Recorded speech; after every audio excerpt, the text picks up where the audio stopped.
రోసయ్య గారి కుటుంబ సభ్యులు, ఉమ్మడి రాష్ట్ర శాసనసభ్యులు, శాసనమండలి సభ్యులు దయానంద్ గారిని, అదేవిధంగా ఆర్యవైశ్య కార్పొరేషన్ చైర్పర్సన్ కాల్వ సుజాత గారిని,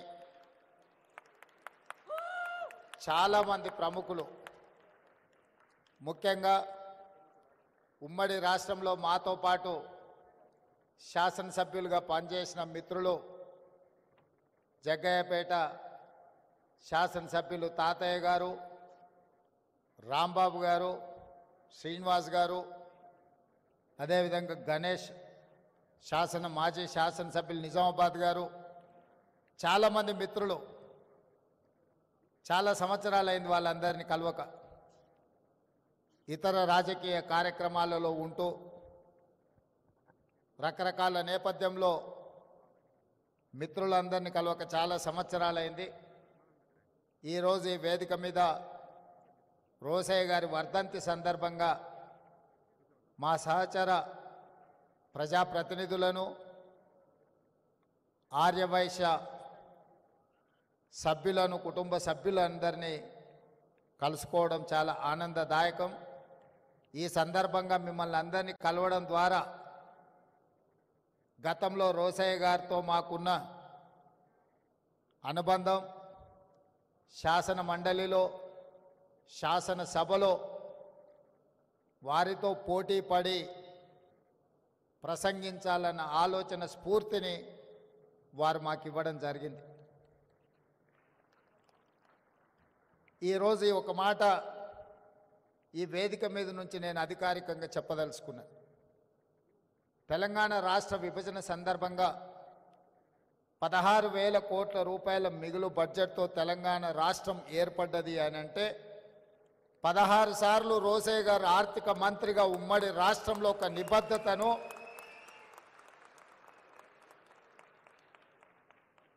ఆర్థిక పరంగా ఒక క్రమశిక్షణను వారు పాటించారు. కాబట్టే తెలంగాణ రాష్ట్ర ఏర్పాటు సందర్భంగా 16,000 కోట్ల రూపాయలతో మిగులు రాష్ట్రంగా తెలంగాణ రాష్ట్రం అవతరించిందని చెప్పి నేను ఈ సందర్భంగా ఖచ్చితంగా చెప్పదలుచుకున్నా. 2007 సంవత్సరంలో మొట్టమొదటిసారి శాసన మండలిలో నేను ప్రవేశించినప్పుడు, సభలోకి వెళ్ళినప్పుడు ఒక పక్కన చుక్కా రామయ్య గారు, ఇంకొక పక్కన ప్రొఫెసర్ నాగేశ్వర్ గారు, ప్రభుత్వ పక్షాన ఆర్థిక మంత్రిగా రోసయ్య గారిని చూస్తే ఒకలాంటి భయం.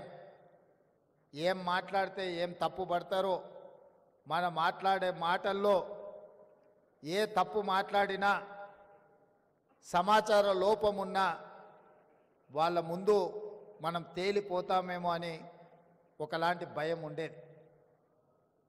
అక్కడి నుండి సాగునీటి పారుదల శాఖకు సంబంధించిన అంశాల మీద రాజీవ్ ఆరోగ్యశ్రీ ప్రవేశపెట్టినప్పుడు, ఆ అంశాల మీద విశ్లేషణ చేసినప్పుడు మొట్టమొదటిసారి రోసయ్య గారు ఆర్థిక మంత్రిగా నన్ను తన చేంబర్లోకి పిలిపించుకొని, ఎక్కడ చదువుకున్నావయ్యా నువ్వు, బాగానే మాట్లాడుతున్నావు, కాకపోతే లైబ్రరీకి వెళ్ళి ఇంకా లోతుగా నువ్వు నేర్చుకోవాల్సిన అవసరం ఉంది. ఈ శాసనసభ ప్రొసీడింగ్స్ గురించి, ప్రొసీజర్స్ మీద, ప్రాక్టీసెస్ మీద అవగాహన తెచ్చుకుంటే సభలో అద్భుతంగా రాణించగలవు, నీకు మంచి భవిష్యత్తు ఉంటుంది, చదువుకొని సభలో మాట్లాడమని చెప్పి పెద్దలు రోసయ్య గారు 2007లో నాకు సూచన చేశారు. వారు ఇచ్చిన సూచనను ఆనాడు నేను ప్రతిపక్షంలో ఉన్నా. రోసయ్య గారు ప్రతిపక్ష శాసనమండలి సభ్యుడు అని చూడకుండా ఉమ్మడి రాష్ట్రానికి చదువుకున్న ప్రజాప్రతినిధులు ప్రజా సమస్యలను అవగాహనతో చట్టసభలలో మాట్లాడితే మన యొక్క గౌరవం పెరుగుతుందన్న ఆలోచనతోటి ఆ రోజు రోసయ్య గారు నాకు సూచన చేయడం జరిగింది. వారి సూచనతో చదువుకొని వారికే ఇబ్బందికరమైన పరిస్థితులు కల్పించే విధంగా శాసన మండలిలోనే మాట్లాడేవాడిని. ఆ మాట అన్నా, సార్ మీరు సూచన చేస్తూ నేను చదువుకొని వస్తే ప్రభుత్వానికి ఇబ్బంది కలిగినప్పుడు, ప్రభుత్వం సమస్యలో ఇరుక్కున్నప్పుడు డాక్టర్ వైఎస్ రాజశేఖర రెడ్డి గారు ఆ సమస్యను పరిష్కరించడానికి మిమ్మల్నే పంపుతాడు కదా, అది మీకు కూడా ఇబ్బంది అవుతుంది కదా అని నేను వారిని అడిగిన. అంటే వారు అన్నారు, ప్రతిపక్షంలో ఉన్నప్పుడు ప్రశ్నించాలి, పాలకపక్షంలో ఉన్నప్పుడు పరిష్కరించాలి. ప్రజాప్రతినిధులుగా ఇది మన బాధ్యత, దీంట్లో ఎవరం బేసిజాలకు వెళ్ళాల్సిన పని లేదు. నువ్వు సమస్యలతో అవగాహనతో వచ్చి మాట్లాడితే మా ప్రభుత్వం వాటిని పరిష్కరిస్తుంది, తద్వారా మా ప్రభుత్వానికి మంచి పేరు వస్తుంది తప్ప మీరు ప్రస్తావించారు కాబట్టి మేము వాటిని పరిష్కరించకుండా ఉండాలన్న ఆలోచన మన ప్రభుత్వానికి ఉండదు. ముఖ్యంగా ఆర్థిక శాఖ మంత్రిగా అది నా బాధ్యత అని వారు చెప్పినప్పుడు నాకు ఆనందం కలిగింది. ఈరోజు అలాంటి స్ఫూర్తి కొరవడింది చట్టసభలలో. ప్రతిపక్షాలు ప్రశ్నిస్తే పాలకపక్షాన్ని ఏదో పోతుంది అన్నట్టుగానో, ప్రశ్నించే వాళ్ళని అసలు మాట్లాడించడానికి అవకాశమే ఇవ్వద్దు అన్నట్టుగానో పరిస్థితులు తయారైనాయి. ఆ పరిస్థితుల నుంచి బయటపడాల్సిన అవసరం ఉన్నది. ప్రతిపక్షాలు కూడా రోసయ్య గారు చేసిన సూచన ప్రకారం చదువుకోవడం ద్వారా సమస్యల పట్ల అవగాహనతో కూడుకున్న ప్రసంగాలు చేస్తే అవి సమస్యలను పరిష్కరించడానికే కాకుండా ప్రభుత్వాన్ని ఇరుకున పెట్టడానికి ఉపయోగపడతాయి. తద్వారా ప్రజలకు ప్రయోజనం చేకూరుతుంది. తద్వారా శాశ్వతంగా ప్రజలలో ఒక చెరగని ముద్ర. ఈరోజు రోసయ్య గారు వారి కుటుంబం రాజకీయాలలో లేరు. రాజకీయ అవసరాల కోసం మనం వెళ్తే వాళ్ళు పరిష్కరించగలిగిన పరిస్థితుల్లో ఉండకపోవచ్చు. అయినా ఇన్ని వేల మంది ఈరోజు ఇక్కడికి వచ్చిండ్రు అని అంటే శాసనసభ్యుడిగా, శాసనమండలి సభ్యుడిగా, పార్లమెంట్ సభ్యుడిగా, ఉమ్మడి రాష్ట్ర ఆర్థిక మంత్రిగా వివిధ శాఖలను నిర్వహించిన అనుభవంతో వారు ముఖ్యమంత్రిగా, గవర్నర్గా దాదాపుగా 50 సంవత్సరాల పైగా ప్రజా జీవితంలో వారు రాణించినరు. ఎన్జి రంగా గారి శిష్యుడిగా వారు ఒక గొప్ప గుర్తింపును తీసుకొచ్చిండ్రు. తమిళనాడుకి ఏ గవర్నర్ వెళ్ళినా, తమిళనాడు రాష్ట్రంలో గవర్నర్ ఎవరు బాధ్యతలు నిర్వహించినా ఏదో ఒక వివాదంలో ఇరుక్కోవడమో లేకపోతే ఆ ముఖ్యమంత్రులతో తగవు పెట్టుకొని వారు ఏదో ఒక సమస్యలో కూరుకుపోవడమో జరుగుతుంది. కానీ అనుభవం కలిగిన రోసయ్య గారు అత్యంత రాజకీయ వివాదాస్పదమైన తమిళనాడు రాష్ట్రంలో కూడా గవర్నర్గా రాణించి వారి యొక్క అనుభవాన్ని అక్కడ వారు ప్రదర్శించారు. అంటే వారి స్ఫూర్తి, వారి పట్టుదల, మాటలలో వారి చతురత, పాలకపక్షంలో ఉంటే ప్రతిపక్షాలను ఇరుకునబెట్టడం కానీ, ప్రతిపక్షంలో ఉంటే ఎవరు ముఖ్యమంత్రిగా ఉన్నా వారిని ఇరుకునబెట్టే విధానం మనం నేర్చుకోవాల్సిన అవసరం ఉన్నది. ఈరోజు ముఖ్యమంత్రిగా వారు ఆనాడు మర్రి చెన్నారెడ్డి కావచ్చు, నేదురుమల్లి జనార్దన్ రెడ్డి గారు కావచ్చు, భవనం వెంకట్రామ్ గారు కావచ్చు, అంజయ్య గారు కావచ్చు, లేదా డాక్టర్ వైఎస్ రాజశేఖర రెడ్డి గారు కావచ్చు, వాళ్ళు ప్రశాంతంగా ప్రభుత్వాన్ని నడిపి ముఖ్యమంత్రులుగా వారు అధికారాన్ని చెలాయించిందంటే సమస్యల్ని పరిష్కరించడానికి కుడిభుజంగా రోసయ్య గారు ఉన్నారు కాబట్టే వారు ప్రశాంతంగా ముఖ్యమంత్రులుగా కార్యక్రమాలను నిర్వహించారు. ఈరోజు తెలంగాణ శాసనసభలో రోసయ్య గారు లాంటి వ్యూహాత్మకంగా సమస్యల్ని పరిష్కరించగలిగిన సహచర నాయకులు లేకపోవడం కొట్టొచ్చిన లోటుగా కనిపిస్తుంది. అలాంటి సహచరుడు ఉంటే ముఖ్యమంత్రిగా ఎవరైనా అద్భుతంగా రాణించవచ్చని నేను ప్రగాఢంగా నమ్ముతున్నా. ఎందుకంటే ముఖ్యమంత్రిగా చదువుకొని రాకపోయినా గతం గురించి సంపూర్ణమైన అవగాహనతో, భవిష్యత్తు ప్రణాళికలతో రోసయ్య గారు సిద్ధంగా కూర్చునేవాళ్ళు. మనం విఠలాచార్య సినిమాలో చూసేవాళ్ళం. అక్కడ అగ్గిబాణం వేస్తే ఇటువైపు నుంచి వానబాణం వేసి అగ్గిని ఆర్పే విధంగా ప్రతిపక్షాలు ఎంత ధీటుగా సమస్యల్ని ప్రస్తావించినా రోసయ్య గారు అంతే చతురతతో వాటిని ఎదుర్కొని ప్రభుత్వాన్ని ఎల్లవేళలా కంచె వేసి కాపాడేవాడు. అందుకే ముఖ్యమంత్రులుగా ఎవరున్నా నెంబర్ 2 పొజిషన్ పర్మనెంట్, 1 పొజిషనే మారుతూ ఉండేది. అది విజయభాస్కర్ రెడ్డి అయినా, చెన్నారెడ్డి గారైనా, అంజయ్య గారైనా, భవనం వెంకట్రామ్ అయినా, డాక్టర్ వైఎస్ రాజశేఖర రెడ్డి గారైనా, ఇలా 1 పొజిషన్లో పాత్రలు ఎప్పుడూ మారేటివి. కానీ 1 పొజిషన్లో ఎవరున్నా 2 పొజిషన్ మాత్రం పర్మనెంట్గా కొణిజేటి రోసయ్య గారే ఉండాలి అని ఎవరు 1కి వచ్చినా రోసయ్య గారిని కోరుకునే వాళ్ళు.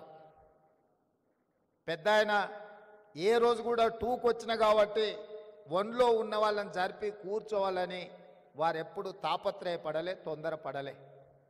అందుకే ఆ సమయం సందర్భం వచ్చినప్పుడు శ్రీమతి సోనియా గాంధీ గారు ఈ క్లిష్ట సమయంలో రోసయ్య గారినే ముఖ్యమంత్రిగా చెయ్యాలి అని సోనియా గాంధీ గారు భావించినరు అంటే పార్టీ పట్ల వారికి ఉన్న నిబద్ధత, పార్టీకి వారి పట్ల ఉన్న నమ్మకం, విశ్వాసం అనేది రోసయ్య గారిని ముఖ్యమంత్రిని చేసింది.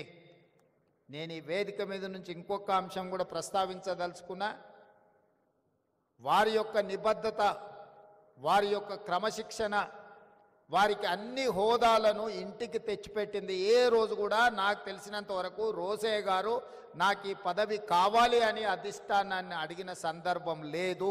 అది మంత్రి కావచ్చు, ముఖ్యమంత్రి కావచ్చు, గవర్నర్ కావచ్చు. వారి ప్రతిభనే, వారి క్రమశిక్షణనే, వారికి పార్టీ పట్ల, నాయకత్వం పట్ల ఉన్న కమిట్మెంటే వారికి అన్ని హోదాలను తెచ్చిపెట్టింది. వారిని మనమందరం స్ఫూర్తిగా తీసుకోవాల్సిన అవసరము ఉన్నది. సభలో సమస్యల్ని వ్యూహాత్మకంగా ఎదుర్కోవాలి అని అంటే రోసయ్య గారిని గుర్తు తెచ్చుకోవాలి అని అంత బలంగా వారి ముద్ర చట్టసభల మీద వేసినరు. అలాంటి రోసయ్య గారి వర్ధంతి కార్యక్రమంలో చాలామంది మిత్రులను, ఎందుకంటే 2007 నుంచి 2014 వరకు రాష్ట్రంలో భిన్నమైన పరిస్థితులు, 2014 తర్వాత 2 రాష్ట్రాలుగా అవతరించిన తర్వాత చాలామంది మిత్రులను కలుసుకోలేకపోయినాము. ఈరోజు మిత్రులందరినీ కలుసుకోవడం, ముఖ్యంగా ఆర్యవైశ్య సమాజానికి నేను ఒక విశ్వాసాన్ని, నమ్మకాన్ని ఇయ్యదలుచుకున్నాను. ఈ రాష్ట్రం యొక్క ఆర్థిక ఎదుగుదల మీ చేతుల్లో ఉంది. ఈ రాష్ట్రం రాణించాలి, ఈ రాష్ట్రం రాణించాలి, ఈ రాష్ట్రం అభివృద్ధి పదం వైపు నడవాలి, ఈ రాష్ట్రంలో ఆర్థికంగా బలపడాలి అని అంటే మీరే కష్టపడాలి. మీరే ఈ తెలంగాణ బ్రాండ్ అంబాసిడర్లు, ఈ తెలంగాణ ఆర్థిక రంగంలో రాణించాలి అంటే మా ఆర్యవైశ్య మిత్రులు ఇంకా 1 గంట అదనంగా పని చేయాలి. ఈ పని మీకోసం కాదు, ఈ రాష్ట్రం కోసం చేయాల్సిన అవసరం ఉంది. అందుకే రాష్ట్రం ఆర్థిక రంగంలో రాణించాలి అని అంటే మీ అందరూ ముందు బాగానే ఉండాలి. మీ వ్యాపారాలకు ఎలాంటి అనుమతులు కావాలన్నా ప్రభుత్వం వైపు నుంచి ఎలాంటి ఇబ్బంది లేకుండా చూసే బాధ్యత నాది. అదేవిధంగా రాజకీయాలలో కూడా ఆర్యవైశ్యులకు తప్పకుండా పార్టీ సముచితమైన స్థానం ఇస్తుంది. కోమటిరెడ్డి వెంకటరెడ్డి గారు నా చెవిలో చెప్తున్నాడు, మనము ఆర్యవైశ్య మిత్రులను ప్రభుత్వంలో కూడా భాగస్వాములను చేయాల్సిన అవసరం ఉన్నదని, తప్పకుండా మీ అందరి మనసుల్లో ఏముందో అది కోమటిరెడ్డి వెంకటరెడ్డి గారు నాకు చెప్పినరు. తప్పకుండా అధిష్టానం దృష్టికి ఈ అంశాలను నేను తీసుకువెళ్తా. అదేవిధంగా రోసయ్య గారి విగ్రహం ఉండాలి అని మిత్రులు ప్రస్తావించినరు. 100% రోసయ్య గారు ఒక సందర్భంలో వారు ముఖ్యమంత్రిగా ఉన్నప్పుడు చంద్రబాబు నాయుడు గారితో కలిసి నేను వారి ఇంటికి వెళ్ళిన ఒక రిప్రజెంటేషన్ తీసుకెళ్ళి వారితో మాట్లాడుతూ ఆ రోజు తెలంగాణ ఉద్యమానికి సంబంధించిన అంశాలు ప్రస్తావనకు వచ్చినప్పుడు రోసయ్య గారు ఒక మాట చంద్రబాబు నాయుడు గారికి చెప్పారు, చూడయ్య చంద్రబాబు, నాకు చీరాలలో అక్కడ ఏమీ లేదు, 50 సంవత్సరాల క్రితం అక్కడ ఉన్నది అమ్ముకొని హైదరాబాద్కు వచ్చి అమీర్పేట్ ప్రాంతంలో ఇల్లు కట్టుకున్నా. నేను హైదరాబాదు వాడినే తప్ప నాకు ఆ రాష్ట్రమా ఈ ప్రాంతమా అని లేదు, 2 ప్రాంతాలు నాకు సమానమే, నేను హైదరాబాద్ వాడిని అని చెప్పిండు. ఈరోజు నికార్సైన హైదరాబాదీ ఎవరైనా ఉన్నారంటే రోసయ్య గారు అని చెప్పి నేను సంపూర్ణంగా విశ్వసిస్తున్నా. అలాంటి నికార్సైన హైదరాబాదీ రోసయ్య గారికి హైదరాబాద్ నగరంలో విగ్రహం లేకపోవడం అనేది లోటు. తప్పకుండా రాష్ట్ర ప్రభుత్వం ఒక మంచి ప్రాంతాన్ని మీరు చూసి ప్రభుత్వానికి సూచన చేయండి. మా ఆర్ఎండ్బి శాఖ మంత్రి కోమటిరెడ్డి వెంకటరెడ్డి గారికి ఏ ప్రాంతంలో రోసయ్య గారి విగ్రహం పెడితే బాగుంటుందో ఒక ప్రాంతాన్ని సూచన చెయ్యండి.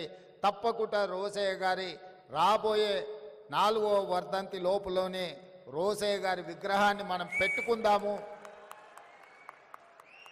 ఎందుకంటే వారు అందరికీ స్ఫూర్తి. ఆర్యవైశ్య మిత్రులకే కాదు, ప్రజా జీవితంలో ఉన్న వార్డు మెంబర్ నుంచి పార్లమెంట్ మెంబర్ వరకు, రాష్ట్ర మంత్రి నుంచి కేంద్ర మంత్రి వరకు, ముఖ్యమంత్రుల వరకు రోసయ్య గారు ఒక స్ఫూర్తి.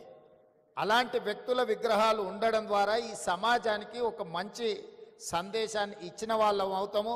తెలంగాణ రాష్ట్ర ముఖ్యమంత్రిగా మా ఆర్యవైశ్య మిత్రులకు నేను మాటిస్తున్నా, మీరు మంచి ప్రాంతంలో రోసయ్య గారి విగ్రహం పెట్టడానికి మీరు ఏర్పాట్లు చేసుకోండి. రాష్ట్ర ప్రభుత్వం అనుమతిస్తుంది. ఆ ప్రాంతాన్ని రోసయ్య గారి పేరు మీద అభివృద్ధి చేసే బాధ్యత మా ప్రభుత్వం తీసుకుంటుంది అని చెప్పి ఈ సందర్భంగా మీకు అందరికీ తెలియజేస్తూ, ఏది ఏమైనా చాలామంది నిర్వాహకులు ఇందులో భాగస్వాములు ఉన్నారు. వారికి పేరు పేరున మనస్ఫూర్తిగా ఒక మంచి కార్యక్రమాన్ని ఏర్పాటు చేసినందుకు అభినందిస్తున్నా. అదేవిధంగా Pendakanti educational academy, Vasavi engineering college ఒక అద్భుతమైన సంస్థ, రామ్మోహన్ రావు గారిని సన్మానించడం అనేది నాకు ప్రత్యేకమైన గౌరవం. ఎందుకంటే వారితో నాకు చాలా సంవత్సరాల నుంచి పరిచయం ఉన్నది.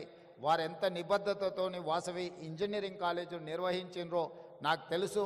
ఈ మధ్య కాలంలోనే ఫీ రియంబర్స్మెంట్ ఇష్యూస్ వచ్చినప్పుడు సిబిఐటి, వాసవి ఇట్లాంటి ఇన్స్టిట్యూషన్స్కి గ్రీన్ ఛానల్లో ఆ ఫీజు రియంబర్స్మెంట్ ఇవ్వాలి. ఎందుకంటే ఆ సంస్థలు లాభాపేక్ష లేకుండా ప్రజల కోసమే ఉపయోగపడే విధంగా సంస్థలు నడుపుతున్నారు అని చెప్పి మా అంతర్గత సమావేశంలో మా ఆర్థిక మంత్రి బట్టి విక్రమార్క గారికి నేను సూచన చేయడం జరిగింది. వాసవి ఇంజనీరింగ్ కాలేజ్, వాసవి సంస్థల్ని నిలబెట్టండి.